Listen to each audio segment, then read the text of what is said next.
Hello and welcome to another video with Just One Life. This is Mono White in the new Innistrad Crimson Vow. We've replaced Stonebinder's Familiar with Hopeful Initiate. Once this card grows large enough, we can remove some counters from it to destroy annoying artifacts and enchantments, such as Isika's Chariot or Ranger class. Another big change to this deck is Thalia. Thalia will help stall those board sweepers even one more turn until we can get our Raydan into play. So with Thalia plus Raydan, we can hopefully hold off those sweepers for the entire game because we'll be ending it so quickly. So here's the new version of Mono White. Let me know what you think. If you would make changes, include maybe more Raydans to keep the sweepers out longer. Maybe you don't like Adeline so much. Let me know what you think. And let's see how this version of Mono White performs in Diamond rank. Perfect. It's a hard call for me which of these I should play on turn 1. I think I'll do the Hopeful Initiate to try out the new card, since the Sun Gold Sentinel attacking can grow it. Oh, they Portable Hole our Initiate. That's fine.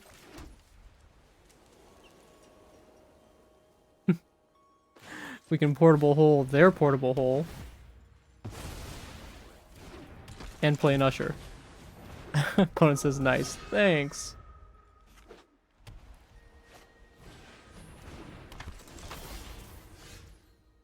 Okay. They have a Hopeful Initiate of their own. Let's Skyclave it away. If they remove our Skyclave, they just get a 1/1. And we get to train. Alright, we can double spell, or we can just play an Intrepid Adversary and grow the team. Let's get in there for a buttload of damage.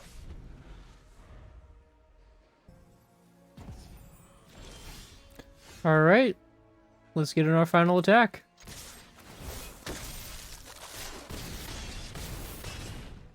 Easy peasy quick win. Good job, Mono White. I think I liked Hopeful Initiate in that game. It grew pretty big. Alright, game 2, we've got a pretty good hand.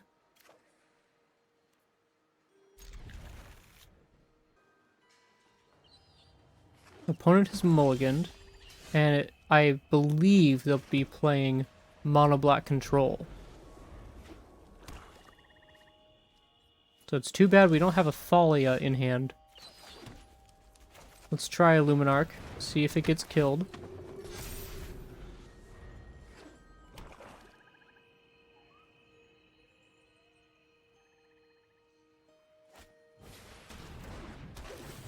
They're going to make us discard a card. We can discard a Skyclave.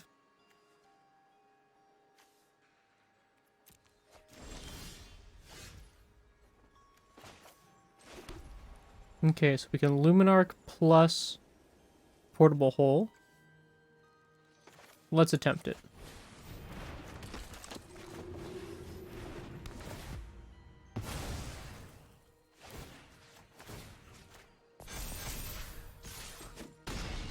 Getting it for 4 damage.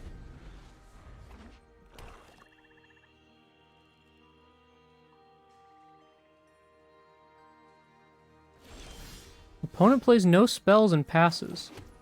It seems a little suspect. Let's find out what they have going in their hand with a Spellbinder. They respond by making me sacrifice a Luminarch. Fair enough. They have a Meathook Massacre. This Soul Shadow will make me sacrifice Spellbinder. And Lolth is an annoying, makes 2 annoying blockers. But this Meathook Massacre is definitely the worst for us. Although it doesn't actually kill Luminarch. Let's make their Lolth cost more. At least there is blood on your hands.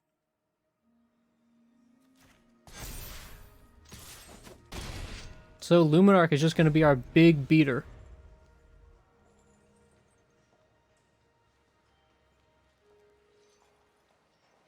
I imagine they play the Soul Shatter. They could wait till our turn to play it. They want to get rid of the Spellbinder with their Massacre. And that just makes me have to play a higher CMC spell so that this Soul Shatter doesn't kill our Luminarch. So I think I'll get this Brutal Cathar into play. I don't imagine they're going to have creatures we want to exile. And let's get the Sun Gold in there too. Luminarch will grow themselves. And opponent's down to 6. We know of one card in their hand. It will get rid of our Brutal Cathar. They drew another Lolth. They got 2 blockers. Aren't I the generous one? Let's turn on this Faceless Haven.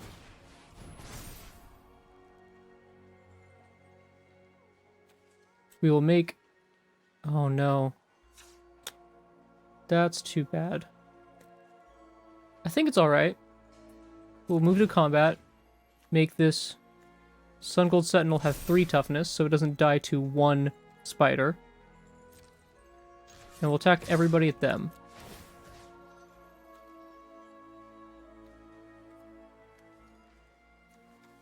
I don't think that matters.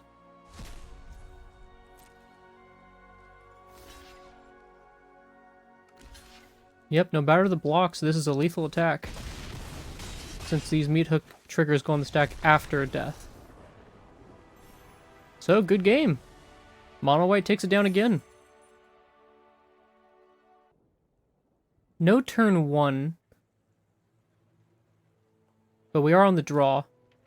We could possibly draw a 1 CMC spell. That's fine. We'll start our curve on turn 2. An opponent seems to be playing blue-red spells. I am worried about a Jawari disruption. So what I'm going to do is just play this Hopeful Initiate.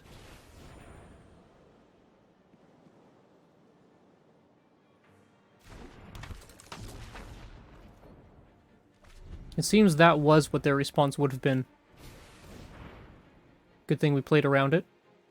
And now they will be unable to Jawari us. So we can get in an Adeline, or we can drop Thalia. Let's play on curve and get an Adeline into play. This will also make an extra human that's attacking. Wonder if they have a Divide by 0. They play nothing. It's pretty suspicious. I feel so certain they have a Divide by 0 here. Let's try a Spellbinder. Apparently I've made their choices difficult. They Cinderclasm. But only... Ah, I see, I see. So they have 2 negates which do nothing against us. A Fading Hope, which is okay. We're fine replaying stuff. Let's take this Burning Down the House and make it cost an obscene 7 mana. And we're actually going to make it cost even more with our Thalia.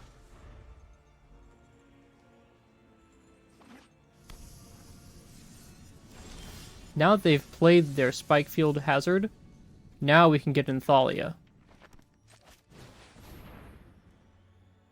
They can Fading Hope it.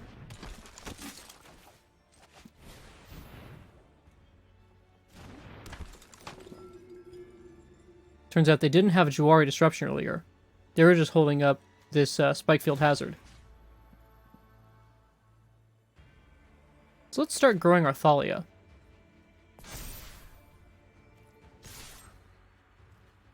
Do they want to Fading Hope something? Perhaps. They could put Thalia back in our hand. It's so funny, they've got 2 dead cards.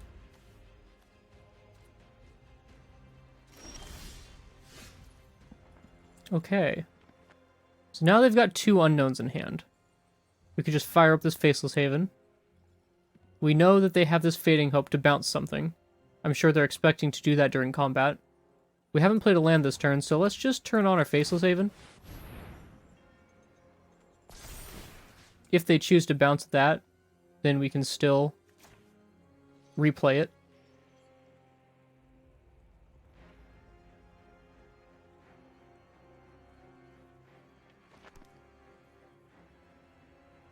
What will you target with Fading Hope? Yeah, it has to be Thalia.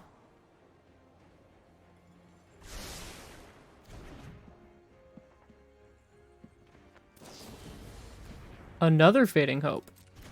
Okay.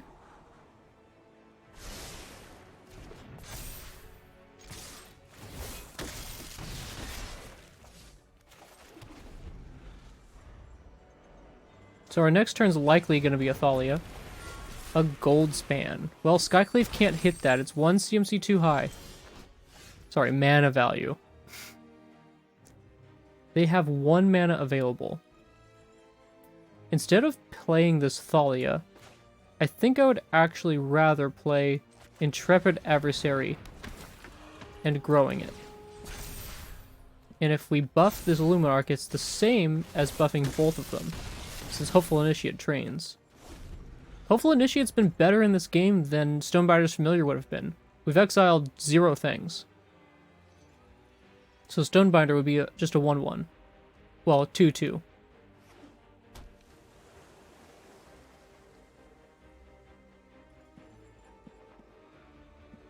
They have enough mana to burn down the house. They're smart, that's what they would do this turn. They're going to make the Devils instead of just sweep. Okay. So the Devils deal 1 to any target. Since they're tokens, we can't get rid of them with our Skyclave. We'll make it harder for them to burn anything with this Intrepid Adversary.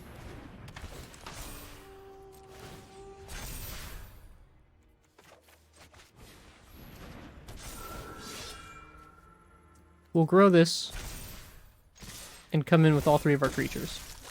We got some big attackers coming in now.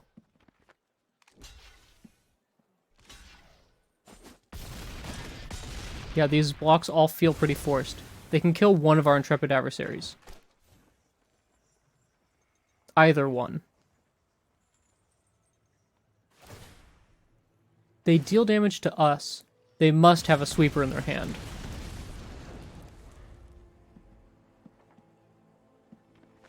They don't.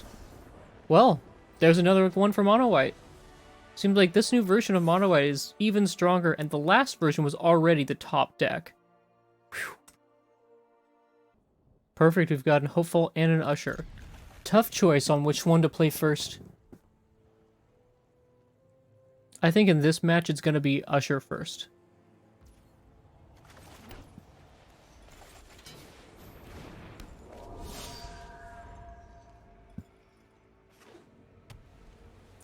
A Plains. Are they also Mono White? It's not a snow-covered Plains. Mono White typically plays the Faceless Haven. Oh, seems they're just not playing Faceless Haven.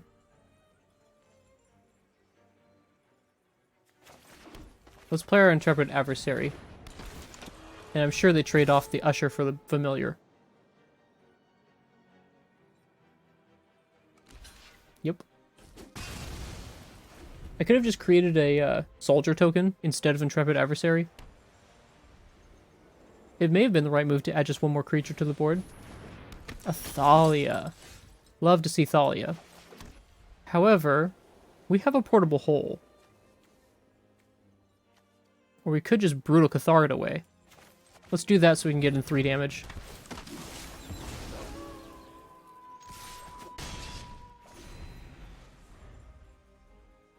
Now, can they remove our Brutal Cathar? With perhaps their own Brutal Cathar or a Skyclave? Ooh, only 2 lands still. They're stuck on lands. So we'll get rid of their Luminarch. And they've seen enough. New Mono White beats old Mono White. Pretty good. We rank up. We are now Diamond 3. So in review, this Mono White build is even better than the old Mono White build. It can take way more games than the last one. The last one had like a 65% win rate. This one's up to over 70. It's insane. This deck is too powerful. It needs some sort of adjustment or banning. Honestly, mono white is way too powerful in the current metagame. This deck should not be allowed to be this strong. The fact that this Thalia into Raydan limits counterplay so heavily and incentivizes only aggro decks, it's just insane. The only thing that can really compete with this is mono green Stompy, which got a few new cards in this new set.